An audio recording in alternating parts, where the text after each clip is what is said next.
கடைசியா ஒரு காரியத்தை நான் சொல்லிட்டு ஜெபம் பண்ணி முடிக்க விரும்புகிறேன். வாசிங்க அதே வெளிப்படுத்தின விசேஷம் 13ஆம் அதிகாரம் 15வது வசனத்தை வாசி.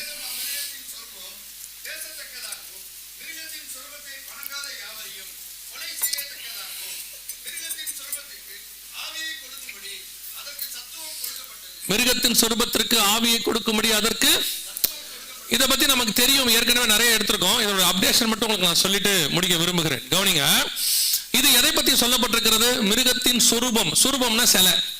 சொரூபம்னா என்ன அர்த்தம்? சிலை. மிருகம்னா அந்த இடத்துல சொல்லப்படுகிறது கவர்மெண்ட், ஒரு மனுஷன், யார வேணாலும் சொல்லும், ஒரு அரசம். ஒரு பைபிளை பொறுத்த வரைக்கும் மிருகங்கிறது ஒரு ராஜாவையும் குறிக்கும், ஒரு கவர்மெண்ட்டையும் குறிக்கும்.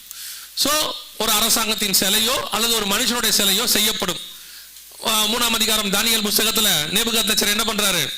ஒரு சிலை செய்யறாரு. அந்த சிலை யார மாதிரி செஞ்சாரு? அப்படி இல்ல அங்க யார மாதிரி செஞ்சாருன்னு. ஆனா அந்த யார மாதிரி செஞ்சாருங்கிறதுக்கு ஒரு ஹிண்ட் அதுல இருக்கு. 3ஆம் அதிகாரம் 1ஆம் வசனம் வாசிங்க. ராஜாவாகிய நேபுகாத்நேச்சார் 60 முழ உயரமும் ஒரு பொற்சிலையை பண்ணுவித்து. என்ன சிலை பண்ணாரு? பொற்சிலையை பண்ணுவித்து. இப்ப வாசிங்க 2ஆம் அதிகாரம் தானியேல் புஸ்தகம், அந்த பசும் பொன்னாகிய தலை நீரே. வாசிங்க அந்த வசனம்.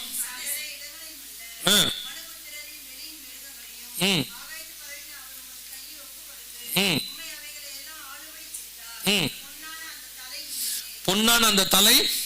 எந்த வசனம்? கவனிங்க, 38வது வசனம் சொல்லுது, அந்த பொன்னான தலை. அப்ப அந்த சிலையினுடைய தலை என்னவா இருந்துச்சு? பொன்னா இருந்துச்சு. மிச்சம் எல்லாம் வெள்ளி, வெங்கலம், இரும்பு, களிமண்ணா இருந்துச்சு. 3ஆம் அதிகாரத்துல நேபுகாத்நேச்சர் ஒரு சிலை செய்யறாரு. எப்படி செய்யற? என்ன சிலை செஞ்சாரு? பொற்சிலை. ஏன்னா முந்தின அதிகாரத்துல சொன்னா அந்த பொன்னான தலை இவரு. அது என்ன பொண்ணு நம்ம, மொத்தம் யாருமே இல்ல, மொத்தமே நம்ம தான். பொற்சிலைங்கிறது அவருடைய சிலை. அவரை மாதிரியே என்ன பண்ணிட்டான்?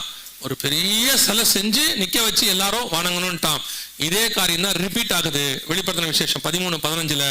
மேலும் மிருகத்தின் சொரூபம் பேசத்தக்கதாகவும் தன்னை வணங்காத யாவரையும் கொலை செய்யத்தக்கதாகவும் மிருகத்தின் சொரூபத்திற்கு ஆவியை கொடுக்கும்படி அதற்கு சிலை பேசுமா அப்படின்னா நமக்கு தெரியும், ஒரு 20 வருஷத்துக்கு முன்னாடி வரைக்கும் பேசாது, இப்ப பேசும். இங்க இருக்கு பாருங்க, இதான் பேசுகிற சிலை. இப்ப வந்துருச்சு.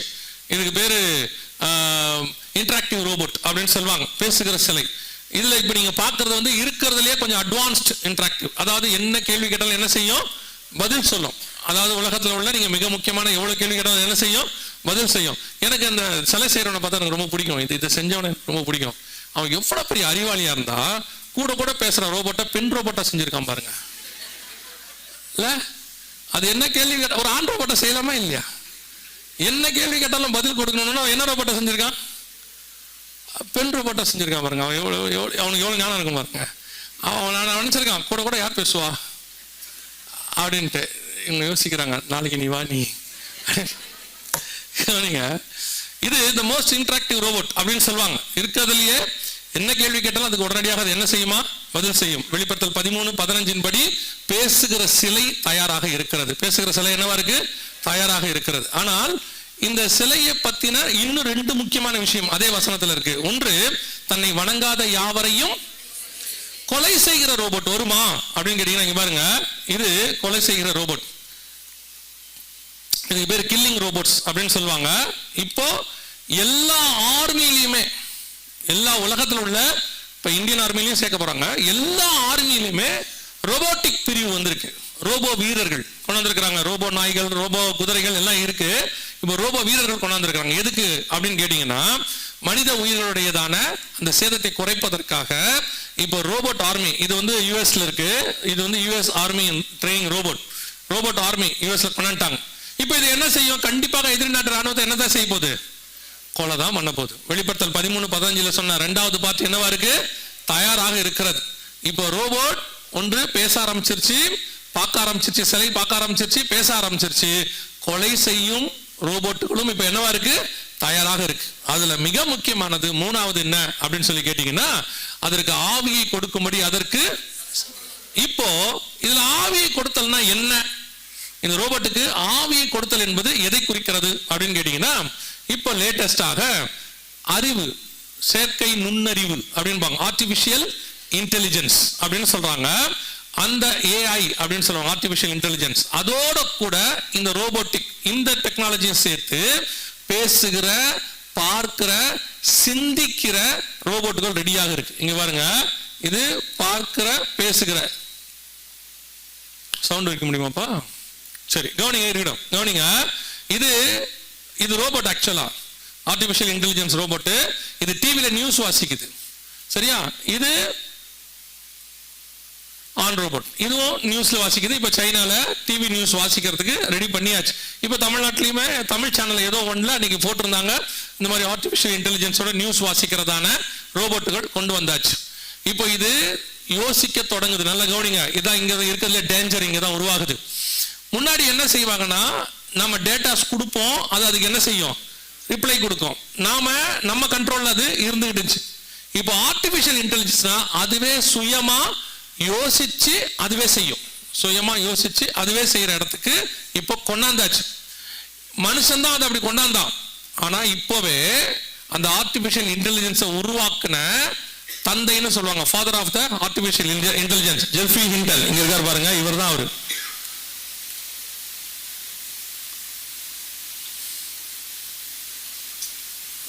இவர் தான் அவரு. இவர் பேரு ஜெஃப்ரி ஹிண்டன். இவர் என்ன சொல்றாருன்னு கேட்டீங்கன்னா, அதுல என்ன சொல்றாரு பாருங்க, மிக மோசமான ஆபத்துகள் மனித உயிர்களுக்கு இந்த ஆர்டிபிஷியல் இன்டெலிஜென்ஸ் ஏற்படுத்த போது அப்படின்னு சொல்றாரு. மிக மோசமான விளைவுகளை இது ஏற்படுத்த போது. இப்போ ஒரு மிகப்பெரிய நிறுவனத்தினுடைய சிஇஓ அவங்க சொல்லியிருக்கிறாங்க, 2030 மனுஷன் கிராஸ் பண்ணும்போது மிகப்பெரிய ஆபத்தை சந்திக்க போகிறான் உலக மக்கள், மனித சமுதாயமே. என்னன்னு கேட்டா, எதிர்பார்த்ததை விட அதிகமாக ஆர்டிபிஷியல் இன்டெலிஜென்ஸ் இப்ப என்ன செய்யுது, உலகத்தை ஆளுகை செய்ய தொடங்குது. அதுவே யோசிக்குது, அதுவே செய்யுது. உங்களுக்கு மனுஷனுக்கு கீழ்ப்படியாத இடத்துக்கு அது போயிட்டு இருக்குது. எப்படின்னா அது எப்படிங்க புரியலையே அப்படின்னீங்கன்னா, நான் ஒரு உதாரணத்துக்கு சொல்றேன். இப்ப நீங்க ரோபோட் பாக்குறீங்க, அதுக்கு என்ன பண்றாங்க, செயற்கை நுண்ணறிவு கொடுக்குறாங்க. இப்போ ஆர்டிபிஷியல் கை, ஆர்டிபிஷியல் காலு, ஆர்டிபிஷியல் தோல் உருவாக்குற மாதிரி ஆர்டிபிஷியல் பிரெயின் மாதிரி ஒன்று உருவாக்குறாங்க. சிபியு மாதிரி, கம்ப்யூட்டர்ல பாத்தீங்கன்னா சிபியு இருக்கும்ல, அந்த மாதிரி. இப்போ அதுல என்ன பண்ணுவீங்கன்னா, நீங்க டேட்டாஸ் போடுவீங்க இல்லையா, 2 GB 1 GB டேட்டா போடுறீங்க, 250 GB 1 TB இப்படிலாம் சொல்லுவாங்க. இப்போ அதுக்கு என்ன பண்ணிருக்காங்கன்னா, மொத்த டேட்டா செய்யும் கிட்டத்தட்ட 3 ட்ரில்லியன் டேட்டாக்கு மேல ஏற்றி இருக்கிறாங்க. அவ்வளோ ஸ்டஃப் அதுக்குள்ள இருக்கு. உங்களுக்குள்ளயும் எனக்குள்ளயும் அவ்வளவு இருக்காது. இப்ப நமக்கு மூளை இருக்கு, நம்ம மூளையில நம்ம 12% தான் யூஸ் பண்றோம். மொத்தமே எவ்வளவு நல்லா யூஸ் பண்றவங்கள சொல்றேன். நீங்க ஆச்சரியமா பாக்குறீங்க, 12 நாங்க அவ்வளவு யூஸ் பண்ணலையே, நீனா எங்களை பார்த்து அந்த மாதிரிலாம் சொல்ற அப்படின்னீங்களா? இல்ல, சிலர்லாம் புதுசாகவே வச்சிருக்காங்க, விட்டுருங்க. நான் சொல்றது நான் நல்லா யூஸ் பண்றாங்க. இப்போ ஆல்பர்ட் ஐன்ஸ்டீன் மாதிரி ஆட்கள் சயின்டிஸ்ட்லாம் என்ன பண்றாங்கன்னா, 12% மூளை என்ன செய்யறாங்களா, யூஸ் பண்றாங்களாம். அந்த 12% யூஸ் பண்றதுல கூட நம்ம படிச்ச எல்லாம் நமக்கு என்ன இருக்காது, ஞாபகத்தில் இருக்காது. ஏதோ முக்கியமான விஷயங்கள் ஞாபகத்தில் இருக்கும். ஆனா இதுக்கு எப்படின்னா 100% எல்லாமே ஞாபகத்தில் இருக்கும். அதோட ஸ்பீடுக்கு கேட்ட உடனே சொல்லும். இப்போ அந்த ஆர்டிபிஷியல் இன்டெலிஜென்ஸ் என்ன செய்யுதுன்னா, அதுவே எல்லாத்தையும் ரீகால் பண்ணி செய்யற இடத்துக்கு வந்திருக்கு. உங்களுக்கு ஈஸியா புரியறதுக்காக சொல்றேன். இப்போ யோசிச்சு பாருங்க, ஒரு 3000 10 லட்சம் மனுஷனுடைய மூளை ஒரு ஆளுகிட்ட இருந்தா எப்படி இருக்கும், அந்த மாதிரி அது இருக்கு. இப்போ அது இன்னும் டேட்டாஸ் ஏத்திக்கிட்டே இருக்கிறாங்க. ஆக ஆக இப்போ ஏஜிஐன்னு வந்திருக்கு, ஆர்டிபிஷியல் ஜெனரல் இன்டெலிஜென்ஸ். அது அதை விட மோசம். இப்போ அவங்க சொல்றாங்க 2030க்குள்ள மனுஷனை அது ஆளுகை செய்யும், மனுஷனை அது கண்ட்ரோல் பண்ணும். அந்த இடத்துக்கு தான் இது போக போகுது. டேஞ்சர், ஆபத்துன்னு சொல்றாங்க. இங்க பாருங்க, கிட்டத்தட்ட 850 பெரு ஆட்கள், உலகத்துல உள்ள முக்கியமான 850 பேர் சைன் பண்ணி தலைவர்களுக்கு அனுப்பியிருக்காங்க. இது வேணாம், நிறுத்துங்க, இது உலகத்தை அழிக்க போகுது, மிக மோசமான ரிசல்ட்டை ஏற்படுத்தும், வேணான்னு சொல்லி எழுதி கொடுத்துருக்குறாங்க. ஆனா என்ன சொல்றாங்கன்னா, இதை நிறுத்த முடியாதுன்னு சொல்றாங்க. ஆல்ரெடி இது என்ன ஆயிடுச்சு, கையை விட்டு போயிடுச்சு. யார் யாரோ பல கம்பெனிகள் இதை தயாரிக்கிறாங்க, பல பேர் இதை யூஸ் பண்றாங்க. இனி இதை தடுத்து நிறுத்தவே முடியாது. இப்போ வேற வழி இல்லாம என்ன செய்யணும்னா, இப்போ ஒரு புதுசா ஒன்று சொல்லியிருக்காரு இந்த கண்டுபிடிச்சவரே. என்ன சொல்றாரு, சரி ஒன்று செய்யுங்க, அது இப்போ ஆக்ரோஷமா ஆயிடுச்சு, அதுக்கு நீங்க அன்பை சொல்லி கொடுங்க, அதை ஒரு தாய் பாசத்துக்கு கொண்டாங்க. எந்த தாயின்னு வேற தெரியல இப்போ எனக்கு. அதுதான் ஏன்னு சொன்னா, ஒரு 30 வருஷத்துக்கு முன்னாடி இந்த தாய் இருந்த பாசத்துக்கும் இப்ப இருக்கிற தாய் பாசத்துக்கு என்ன இருக்குது, ரொம்ப வித்தியாசம் இருக்கு. அப்ப இருக்க தாய் பாசம்லாம் எப்படி இருந்துச்சுன்னா, தோசை வேணுமான்னு கேட்கணும். இப்ப இருக்க தாயெல்லாம் போதுமான்னு கேட்கற இடத்துக்கு வந்துருச்சு. அதனால தாய் பாசத்தை எந்த தாயின் வேற இப்ப நம்ம கண்டுபிடிக்கிறது வேண்டி இருக்கு. மதர் தெரசானா பரவாயில்ல ஒத்துக்கலாம். இப்ப இருக்கிறதெல்லாம் எங்க இருக்கு? தெரசா எங்க இருக்கு? இப்ப எந்த தாய் பாசத்தை கொண்டு போய் ஊட்டுறது? அதுக்கு நமக்கு எக்ஸாம்பிளுக்கே ஆள் இல்லையே. இப்ப என்ன ஆயிடுச்சுன்னு கேட்டீங்கன்னா, அவர் சொல்றாரு தாய் பாசத்தை அதுக்கு சொல்லி கொடுத்து அந்த ஆர்டிபிஷியல் இன்டெலிஜென்ஸை அன்பா மாத்துங்கன்றாரு. முதல்ல ஏன்டா கண்டுபிடிச்சிங்க? இது எப்படி இருக்குன்னா, செய்யறதெல்லாம் செஞ்சு விட்டு இப்ப போய் என்ன செய்யுங்க, அன்பா மாத்துங்களா. கூட இருக்கிறதையே அன்பா மாத்த முடியல நம்மளால. ஆர்டிபிஷியல் இன்டெலிஜென்ஸை போய் எங்க அன்பா மாத்துறது? அதெல்லாம் ஒன்றும் ஆகிற காரியம்லாம் இல்லை. வேதம் சொன்னபடி வெளிப்படுத்தல் 13:15 100% நம் கண்களுக்கு முன்பாக என்ன ஆயிடுச்சு? நிறைவேறி விட்டது. மேலும் பேசத்தக்கதாகவும் தன்னை வணங்காத யாவரையும் கொலை செய்யத்தக்கதாகவும் 100% the worst அடுத்த 10 வருஷம்னு சொல்றாங்க. எல்லாருமே சொல்றாங்க 2030 வெரி ஒஸ்டாக இருக்கும். டெக்னாலஜி வைஸ் மிக மோசமான இடத்துக்கு நம்ம போயிட்டு இருக்கிறோம். இந்த ஏஜிஐன்னு சொல்லக்கூடிய ஆர்டிபிஷியல் ஜெனரல் இன்சூரன்ஸ் என்ன செய்யணும், ஆர்டிபிஷியல் இன்டெலிஜென்ஸ் சொல்றது எந்த அளவுக்கு போகும்னு தெரியாது. ரொம்ப கேர்ஃபுல்லா இருங்க, நீங்க என்ன பண்ண போறீங்கன்னு தெரியாதுன்னு நிறைய பேர் சொல்றாங்க. ஆனாலும் நமக்கு எந்த விதமான பயமும் இல்லை, நம்ம அதை பத்தி தெரிஞ்சுக்கவும் இல்லை. இப்ப நீங்க என்ன நினைக்கிறீங்கன்னா, தெரிஞ்சாதானே பிரச்சனை, ஏதோ ஒன்று வந்துட்டு போட்டுமே அப்படின்னு. ஆனா இதெல்லாம் எங்களுக்குலாம் பைபிள்ல உள்ள விஷயம். யோசிச்சு பாருங்க, 2000 வருஷத்துக்கு முன்னாடி பத்மு தீவுல யோவானுக்கு கர்த்தர் சொல்றாரு, சிலை பார்க்கும், பேசும், தன்னை வணங்காத யாவரையும் கொலை செய்யும். அதுவே அதற்கு ஆவியை கொடுக்கும்படி சத்துவம் கொடுக்கப்பட்டது, கொடுத்தாச்சு. Total world. இப்ப என்ன, எந்த ஒரு சயின்டிஸ்டை நீங்க எடுத்தீங்கனாலும், அல்ல எந்த ஒரு பெரிய ஆட்கள்கிட்ட பேசினீங்கனாலும், எலான் மாஸ்க்ல இருந்து நான் சொல்றேன், அவங்களா இருக்கட்டும், இந்த ஜெஃப்ரி ஹில்டனா இருக்கட்டும், இல்ல 850 பேர் எழுதி கொடுத்துருக்காங்களே இவங்களா இருக்கட்டும், எல்லாருமே 2030 ஒரு பெஞ்ச் மார்க்கா வைக்கிறாங்க. அடுத்த வருஷம், அடுத்த 5 வருஷம் வெரி ஒஸ்டான காலத்தை நாம பார்க்க போறோம். டெக்னாலஜியில மற்றதையும் அது நாளைக்கு பார்க்கலாம். டெக்னாலஜி வைஸ் நான் சொல்றேன், அறிவு பெருக்கத்தை சொல்றேன். வெரி ஒஸ்டான இடத்தை நாம பார்க்க போகிறோம். நாம அதுக்கு ரெடி ஆகணும். என்ன செய்ய போறோம்? இன்னும் நம்ம உலகம் ரெடி ஆகல அப்படின்றாங்க. ஆனால் இது எல்லாமே நம்முடைய ஆண்டவர் ஏற்கனவே சொல்லி வச்ச விஷயங்கள் தான் நடந்துகிட்டு இருக்கு. அதை தாண்டி வேற ஒண்ணுமே நடக்கல. இதெல்லாம் ஆண்டவர் நமக்கு எழுதி கொடுத்துருக்கிறார். இதை தாண்டி இன்னும் எழுதியிருக்கிறார். நீங்க வீட்டுல போய் படிங்க. நீங்க அப்புறமா வீட்டுல போய் இந்த விஷயத்த வாசிங்க, இல்லைன்னா இப்பயே வாசிங்களேன். அதை மட்டும் சொல்லிட்டு நான் முடிச்சிடறேன். வாசிங்க. யோவேல் தீர்க்கதரிசன புஸ்தகம் 2ஆம் அதிகாரம். யோவேல் புஸ்தகம் 2ஆம் அதிகாரத்துல அந்த 9-10 வசனங்கள் வாசிங்க. 8-9 வாசிங்க. ஒன்றை ஒன்று நெருக்காது.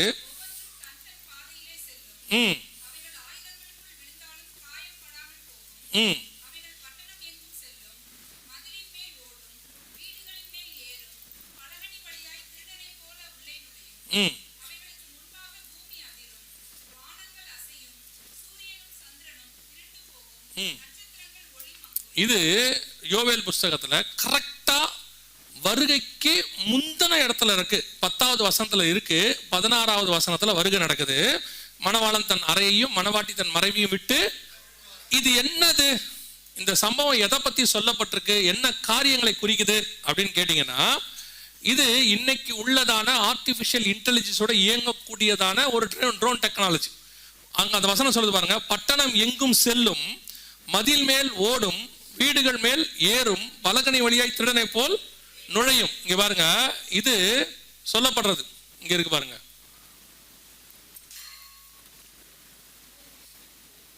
இது சமீபத்துல கொண்டு வரப்பட்டது. இதுக்கு அட்வான்ஸ்ட் வந்துருச்சு. இதோடைய அட்வான்ஸ்ட் என்ன அப்படின்னு சொல்லி கேட்டீங்கன்னு சொன்னா, அதுவே உங்களுடைய இப்ப ஒரு உதாரணத்துக்கு நான் சொல்றேன். ஒரு உதாரணம், உங்க போன் நம்பரோ அல்லது உங்களுடையதான ஒரு ஐடியோ கிடைக்குதுன்னு வச்சுக்கோங்களேன். உங்க போட்டோவை அது ஃபோக்கஸ் பண்ணும், அது எடுத்துக்கும். போட்டோ ஐடி எடுக்கும். இப்போ நம்ம போட்டோ கொடுக்குறோம்ல, நிறைய இடத்துல ஐடி கொடுக்குறோம்ல, அந்த போட்டோவை அதுவே எடுத்துக்கும். உங்க பாரு எடுக்குது பாருங்க, அதுவே ஸ்கேன் பண்ணும் ஃபேஸை, உங்க கண்ணு கருவிழிய முகத்தை ஸ்கேன் பண்ணும். ஸ்கேன் பண்ணிட்டு அதுவே என்ன செய்யும்னு கேட்டீங்கன்னா, ஆளை தேடி வந்து கொல்லும். அது கரெக்டா எங்க அடிக்குதுங்கிறத ரொம்ப ஆச்சரியமா இருந்துச்சு இந்த வீடியோ பார்க்கும்போது.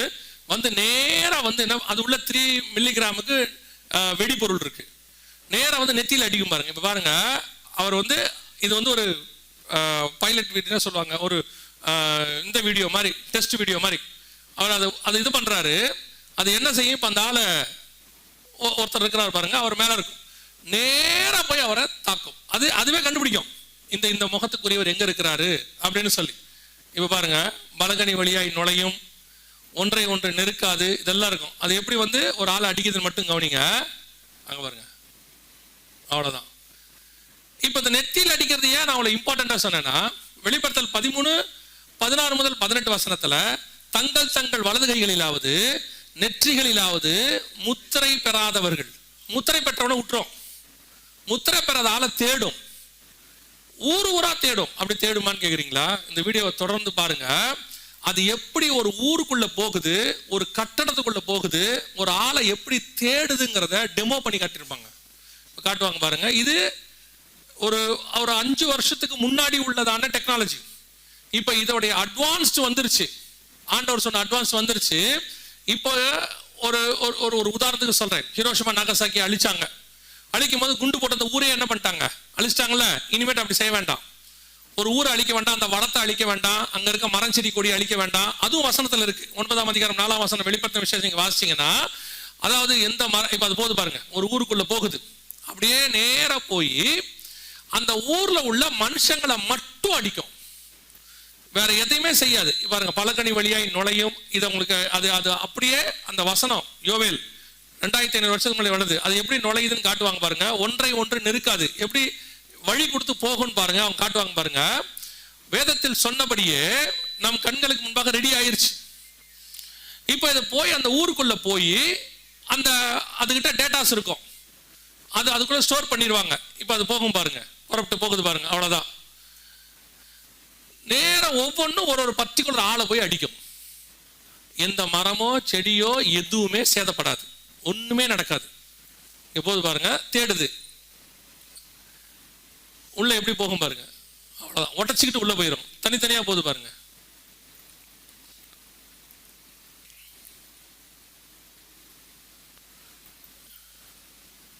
இதுக்கு பேரு அட்டானமஸ் வெப்பன் அப்படிம்பாங்க. அட்டானமஸ் வெப்பன்னா சுயாட்சி அல்லது தன்னாட்சி, தனக்குத்தானே செயல்படக்கூடியதான ஆயுதம் இது. இது யாரும் இதை என்ன பண்ண வேணாம், எதுவுமே செய்ய வேண்டாம். இது ஆர்டிபிஷியல் இன்டெலிஜென்ஸ் உள்ளது, தனக்குத்தானே. இது ஒரு அட்டானமஸ் வெப்பன். கவனிங்க, என்ன சொல்றாங்கன்னா, நாளைக்கு இந்த வெப்பனை யாராலையுமே கண்ட்ரோல் பண்ண முடியாது, அதுவே என்ன செய்ய ஆரம்பிச்சிடும், தன்னை தாண்டி. எலக்ட்ரிக் பவர் தேவையில்லையா, சோலார்லயே அதுவே பண்ணிக்குமா. இது இன்னைக்கு அவங்க ஏஐ டெக்னாலஜில சொல்றாங்க. நீங்க யோவேல் 2ஆம் அதிகாரத்தை அப்புறம் போய் வாசிச்சு பாருங்க. இந்த காரியத்தை துல்லியமா கர்த்தர் எழுதியிருப்பாரு. அவைகளுக்கு முன்பாக ஜனங்கள் பயப்படுவாங்க. ஜனங்கள் என்ன செய்வாங்க? 6ஆம் வசனம் வாசிங்க, 2:6. நடுங்குவார்கள், எல்லார் முகங்களும். இது வந்து முகத்துல அடிச்சா என்ன ஆகும் யோசிச்சு பாருங்க. முகம் என்ன ஆகும்? வெடி பொருள் வெடிச்சதுன்னா முகத்துல கருகி போகும். இவ்வளவு துல்லியமான தீர்க்க தரிசனத்தை எத்தனை ஆயிரம் வருஷத்துக்கு முன்னாடி பைபிள் சொல்லுது பாருங்க. இத்தனை பர்ஃபெக்டாக கடைசி காலத்தை குறித்து சொல்லி இருக்கிற ஒரே ஒரு புஸ்தகம் உலகத்தில் இருக்குன்னா அது பரிசுத்த வேதாகமம் மட்டுமே. அல்லேலூயா. அதை சொன்ன ஒரே ஒரு தேவன் இருக்கிறார்னா அது ஆண்டவராக இயேசு கிறிஸ்து ஒருவர் மட்டுமே. அல்லேலூயா. நான் இன்னும் சொல்லுவேன், அந்த தேவன் நம்முடைய தேவனா இருப்பதுக்கு ஸ்தோத்திரம். நாம அவர் அறிகிற அறிவுக்குள்ள வந்தமே, தெரிந்து கொள்ள வச்சாரே, அதுவே பெரிய கிருபை. இப்போ இந்த யோவேலுக்கு தான் இது வெளிப்படுத்தப்படுது. இந்த யோவேலுக்கு தான் கடைசி காலம், அதாவது சபை காலத்தை பத்தி சொல்றாரு. கடைசி காலத்தில் மாம்சமான யாவர் மேலும் என் ஆவியை, அதே யோவேலுக்கு தான் வருகையில எடுத்துக்கொள்ளப்படுறதையும் வெளிப்படுத்துறாரு 2:16. சோ இப்ப நம்ம அந்த யோவேல் 2ஆம் அதிகாரத்தில் சொல்லப்பட்ட காலகட்டத்துக்குள் இருக்கிறோம். நம் கண்களுக்கு முன்பாக கர்த்தர் சொன்ன எல்லா தீர்க்க தரிசனங்களும், கடைசி கால அறிவு பெருக்கத்தினுடைய தீர்க்க தரிசனம் துல்லியமா நிறைவேறு. இந்த காலத்தை போல அறிவு பெருக்கத்தின் காலம் இதுக்கு முன்னாடி இருந்ததே இல்லை, நம்ம காலத்துல நடக்க ஆரம்பிச்சிருச்சு. இதெல்லாம் என்ன ஒரு காரியத்தை சொல்லுது அப்படின்னா, திருப்பி அந்த வசனத்தை மட்டும் சொல்லிட்டு நான் முடிச்சிடுறேன். மத்திய 24 சொல்லும் போது ஆண்டவர் சொல்றாரு, இவைகள் எல்லாம் சம்பவிக்க வேண்டியதே, ஆனாலும் முடிவு உடனே வராது, கலங்காதபடிக்கு எச்சரிக்கையாயிருங்கள். இதெல்லாம் கேட்கும் போது நமக்கு என்ன வரும்னா, ஐயோ இப்படிலாம் இருக்கே நடக்குதுன்னா, இது உலகத்தில் நடக்க வேண்டியதான சம்பவம், அது நடக்கத்தான் செய்யும். இதை நம்ம நிறுத்த முடியாது, தடுக்க முடியாது. ஏதோ திடீர்னு இன்னைக்கு ஆர்டிபிஷியல் இன்டெலிஜென்ஸ் கண்டுபிடிச்சிட்டாங்கன்னா நினைக்காதீங்க, இல்ல திடீர்னு வானத்துக்கு இப்படி ஏறிட்டாங்கன்னு நினைக்காதீங்க. இதெல்லாம் ஏற்கனவே பைபிள்ல உள்ளது, ஆண்டவர் எழுதி வச்சது. அதை மனுஷன் கண்டுபிடிக்கிறதுக்கு 2000 வருஷம் ஆயிருக்குது. ஆனா இந்த காலகட்டத்தை குறித்து 2500 வருஷத்துக்கு முன்பாக தேவன் எழுதியிருப்பாரானால், அந்த காலகட்டத்தில் இருக்கிற உங்களையும் என்னையும் குறித்து கர்த்தர் அப்பவே நினைத்திருக்கிறார் என்று அர்த்தம். அல்லேலூயா. உலக தோற்றம் முதல் நினைத்த ஆண்டவர் நம்மை அப்பொழுதே நினைத்திருக்கிறார். இந்த காலகட்டத்தில் இருக்கிற உங்களை என்னை ஆண்டவர் செலக்ட் பண்ணி இருக்கிறாரு. அதனாலதான் இது உங்களுக்கு எனக்கு தெரிவிக்கப்படுகிறது. இல்லைன்னா கர்த்தர் நமக்கு என்ன செய்ய மாட்டாரு, தெரிவிக்க வேண்டிய அவசியம் இல்லை. வெகு சீக்கிரத்துல நம்முடைய ஆண்டவர் வரப்போகிறார், வருகை சம்பவிக்க போகுது. மணவாளன் தன் அறையையும் மணவாட்டி தன் மறைவையும் விட்டு புறப்படுகிற காலம் நெருங்கிருச்சு. இனி எப்ப வருவாருன்னு தெரியாது. இனி நமக்கு இருக்கிற ஒரே ஒரு வாய்ப்பு, இதை தடுக்க முடியாது, மாற்ற முடியாது, சரி பண்ண முடியாது, எதுவும் செய்ய முடியாது. இனி அடுத்து மோசமா தான் போகணும். அவங்களே சொல்றாங்க 2030 ரீச் பண்ணும்போது வெரி வஸ்ட் சினாரியோ உலகத்துல இருக்கும்னு சொல்றாங்க. ஆனா ஒன்று மட்டும் நிச்சயம், இவைகளுக்கு நடுவில் அவரை எதிர்பார்த்து காத்திருக்கிற கூட்டத்தை கர்த்தர் அழைத்து கொண்டு போக போகிறார். அல்லேலூயா. யார் அவர் வருகை காத்திருக்கிறாங்க அவங்களை என்ன செய்வாரு, அழைத்து கொண்டு கூட்டு போவார். ஆவியும் மனவாட்டியும் வா என்பார்களாக, கேட்கிறவனும் வா என்பானாக. நாம் ஜெபிக்க போகிறோம். எந்திரிக்கலாமா நம்ம தேவ சமூகத்துல? எந்திரிப்போமா? ஒரு 5 நிமிஷம் ஜெபம் பண்ணி முடிச்சிருவோம்.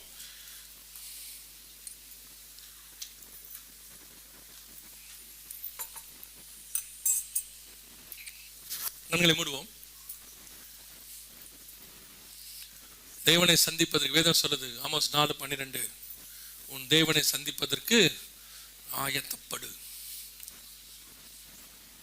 நீங்க யாரு, என்ன படிச்சீங்க, உங்களுக்குள்ள என்ன இருக்கு, எல்லாம் கொஞ்சம் ஓரமா வச்சிருங்க. உங்க குலம் என்ன, கோத்திரம் என்ன, எவ்வளவு பணம் இருக்கு, ஆஸ்தி இருக்கு, சம்பாத்தியம் இருக்கு, எல்லாத்தையும் கொஞ்சம் ஓரமா வச்சிடுங்க. தேவனுக்கு முன்பாக இந்த வருகையில நான் போவேனாங்கிறத மட்டும் சிந்திச்சு பாருங்க. கர்த்தருடைய வருகையை நம்முடைய தலைமுறையில பார்ப்பதற்கு நிறைய வாய்ப்பு இருக்கிறது. ஆண்டவர் சொன்ன இந்த அடையாளங்கள் எல்லாம் கண்களுக்கு முன்பாக நடக்குதுன்னா, கடைசி காலத்தில் ஆண்டவர் சொன்ன 2:16 நம் கண்களுக்கு முன்பாக நடக்கும். ஒப்பு கொடுப்போமா தேவ சமூகத்துல? இவையெல்லாம் ஒன்னே ஒண்ணுதான், இது அத்தனையும் ஒண்ணுதான். நீங்க யுத்தங்களை பத்தி கேட்ட ஆண்டவர் நிறைய அடையாளங்கள் சொல்றாரு. யுத்தங்கள், பஞ்சங்கள், கொலை, நிறைய சொல்றாரு. எதை கேட்டாலும் எல்லாத்துடையதான முடிவு ஒண்ணுதான், இயேசு வருகிறார். 2000 வருஷமா அவர் செய்யறது இதுதான். நோவாவுடைய பேழைக்குள்ள மிருகம் வந்தாலும் சரி, சுத்தமானது வந்தாலும் சரி, சுத்தம் இல்லாத வந்தாலும் சரி, நோவா பேழை செய்தாலும் சரி, பிரசங்கம் பண்ணினாலும் சரி, எது பண்ணாலும் ஒரே ஒண்ணுதான், ஜலப்பிரளயம் வரப்போகுது. அவ்வளவுதான். அதோட கடைசி டெஸ்டினேஷன் என்னன்னு கேட்டா, ஏன்பா எல்லா மிருகமும் உங்ககிட்ட வருது, ஜலப்பிரளயம் வரப்போகுது. ஏன்பா இப்படி ஒரு பேழையை செய்யற, ஜலப்பிரளயம் வரப்போகுது. ஏன்பா நீ இப்படி பிரசங்கம் பண்ணிட்டு இருக்கிற, ஜலப்பிரளயம் வரப்போகுது. அதே மாதிரி தான் என்ன டெக்னாலஜி வளருது, என்ன காரணம், இயேசு வரப்போகிறார். பெரிய பெரிய யுத்தங்கள்லாம் நடக்குது, என்ன காரணம், இயேசு வரப்போகிறார். இப்படி பஞ்சங்களும் பூமி எதிர்ச்சிகளும் நடக்குது, என்ன காரணம், இயேசு வரப்போகிறார். எல்லாத்தோட டெஸ்டினேஷன் ஒண்ணுதான், இயேசு வரப்போகிறார். நாம இந்த அடையாளங்களை வச்சுக்கிட்டு அவருடைய வருகைக்கு ஆயத்தப்படுறது மட்டும்தான் நம்ம வேலை. உன் தேவனை சந்திக்கும்படி நீ ஆயத்தப்படு. ஆண்டவரை சந்திக்கிறதுக்கு ஆயத்தமா இருக்கிறோமா? கர்த்தர் விரும்புகிறதான ஒரு காரியம் இருக்கா? ஒரு இமைப்பொழுது, ஒரு நிமிஷம் தான். 7ஆம் அதிகாரம் வெளிப்படுத்தின விசேஷத்துல ஒரு கூட்டம் அப்படியே மறுரூபமாக்கி மேல போயிடுது. எப்படி வந்தாங்க, எங்க இருந்து வந்தாங்க யாருக்கு தெரியாது. திடீர்னு பரலோகத்துல நிக்குது. இவர்கள் யார், எங்கிருந்து வந்தார்கள்? அதுதான் நீங்களும் நானும். சிங்காசனத்திற்கு முன்பாக, ஆட்டுக்குட்டியானருக்கு முன்பாக வெள்ளை அங்கிகளை தரித்துக் கொண்டு தங்கள் கைகளிலே குருத்தோலைகளை பிடித்துக் கொண்டு நிக்கிற அந்த கூட்டம், அதான் நீங்களும் நானும். ஒப்பு கொடுப்போமா தேவ சமூகத்துல?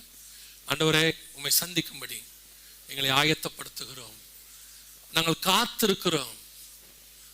மணவாளன் தன் அறையையும் மணவாட்டி தன் மறைவையும் விட்டு புறப்படும் போது அந்த கூட்டத்தில் நாங்களும் இருக்க வேண்டும். ஆண்டவரே, நெடுநாளாய் காத்திருந்த 2000 வருஷத்தினுடைய மகா பெரிய நாளுக்காக நாங்கள் காத்திருக்கிறோம். ஆண்டவரே, பரிசுத்தவான்கள் எல்லாம் உம்மை சந்திக்க வரும்போது அந்த கூட்டத்தில் நாங்களும் இருக்கணும். எங்களை சுத்தி நடக்கிற காரியம், எங்களுக்குள்ள நடக்கிற காரியம், எங்க சபையில நடக்கிற காரியத்தெல்லாம் பார்த்துட்டு அவன் இவனை பார்த்துட்டு நீ அழைப்ப விட்டுறாத. இடதுபுறம் வலதுபுறம் சாயாம நேர கர்த்தரை பார்த்து ஓடு. அதுதான் முக்கியம். அதான் முக்கியம். கானானுக்குள்ள போயிடணும். எல்லாரையும் புகை வச்சுட்டு நீ போலனா கஷ்டம். ஒப்பு கொடுப்போமா தேவ சமூகத்துல? கண்களை மூடி நம்முடைய கரங்களை ஆண்டவருக்கு நேராக உயர்த்தி, ஆண்டவரே, நீர் வரும் பொழுது உம்மை சந்திக்கிற கூட்டத்தில் நான் இருக்கணும். ஆண்டவரே, அந்த சிங்காசனத்துக்கு முன்பாக நிற்கிற கூட்டத்தில் நான் இருக்கணும். ஆண்டவரே, இதன் ஆழத்துல இருந்து எல்லாருமே, அத்தனை பேரும், சபைக்குள்ள இருக்கிற நீங்க அத்தனை பேரும், நம்ம சபைக்குள்ள ஒருத்தர் வந்துட்டு அவங்க பரலோகத்துக்கு போகாம போயிடக்கூடாது. நமக்கு அப்படி ஒரு தாகம் இருக்கணும். என் சபைக்குள்ள வந்துட்டு ஒருத்தர் நரகத்துக்கு மட்டும் போயிடவே கூடாது. சர்வ வல்லமை உள்ள எங்கள் தகப்பனே, கரங்களை உயர்த்தி ஜெபித்துக் கொண்டிருக்கிற ஒவ்வொருத்தருக்காக நாங்கள் ஜெபிக்கிறோம். கிருபையுள்ள கரத்திலே தாழ்த்துகிறோம். நீர் வரும் பொழுது உம்மை சந்திக்கிற கூட்டத்திலே நாங்கள் அத்தனை பேரும் காணப்பட கிருபை பாராட்டும். இந்த வாய்ப்பை ஆண்டவரே, அந்த ஒரு வாய்ப்பை நாங்கள் தவற விடாதபடி காத்திருக்கிறவர்களாக, இந்த சத்தத்துக்கு காத்திருக்கிறவர்களாக, மணவாளன் வருகிறார் என்கிற சத்தம் கேட்டது என்ற சத்தத்துக்கு காத்திருக்கிறவர்களாக, ஆயத்தம் பண்ணின புத்தி உள்ள கன்னிகைகளாக, சந்திக்க வருகிறவர்களாக எப்பொழுதும் காணப்பட கிருபை பாராட்டும். உலகமோ உலகத்துக்கு உண்டானவரை இழுத்து விடாதபடி கர்த்தர் வேலை எடுத்து பாதுகாத்துக் கொள்வீராக.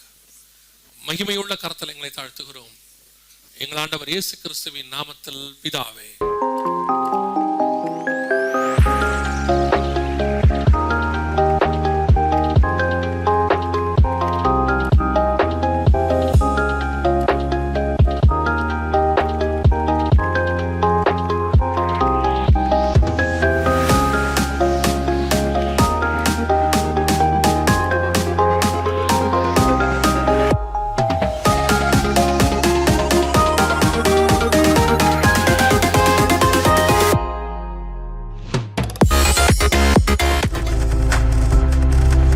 நீங்கள் பார்த்து கொண்டிருப்பது உங்கள் ஜாய் டிவி. உங்கள் துக்கம் சந்தோஷமாய் மாறும்.